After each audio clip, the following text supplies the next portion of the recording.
रमजान का दूसरा अशरा चल रहा है। ईद उल फित्र में कुछ ही दिन बाकी। ईद किस दिन होगी, ये सवाल सबके जहनों में। मिस्र और मुत्तहदा अरब अमारात के माहिर फल्कियात ने ईद से मुतालिक पेशन गोइयां कर दी। अरब मीडिया के मुताबिक मिस्र के national institute for astronomical and geophysical research ने पेशन गोई की है कि इस साल मिस्र में रमजानुल मुबारक 29 दिन का होगा और हफ्ता 29 मार्च को आखिरी रोजा होगा, जबकि यकुम शव्वाल या ईद उल फित्र 30 मार्च बरोज इतवार को होगी। मिस्र के कौमी फल्कियाती इदारे ने मिस्र के अलावा दुनिया के 30 के करीब शहरों के भी नाम बताए हैं, जहां 29 मार्च को शव्वाल का चांद नजर आने का इम्कान मौजूद है। इन शहरों में Makkah Mukarramah, Madinah Munawwarah, Riyadh, Ankara, Tehran, Muscat, London, Moscow और ओटावा शामिल हैं। दूसरी जानिब इमारती एस्ट्रोनॉमी सोसाइटी के चेयरमैन इब्राहिम अल जरवान के मुताबिक फल्कियाती हिसाब से शव्वाल का पहला दिन यानी ईद 30 मार्च इतवार या 31 मार्च पीर 2025 को हो सकती है। इब्राहिम अल जरवान के मुताबिक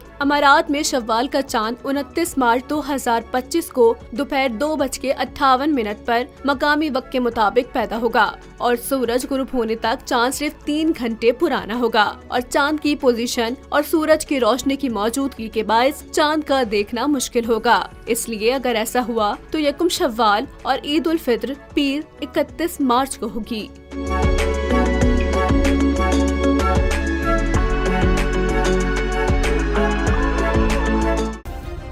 सब्सक्राइब करें और बेल दबाएं ताकि कोई खबर रह न जाए।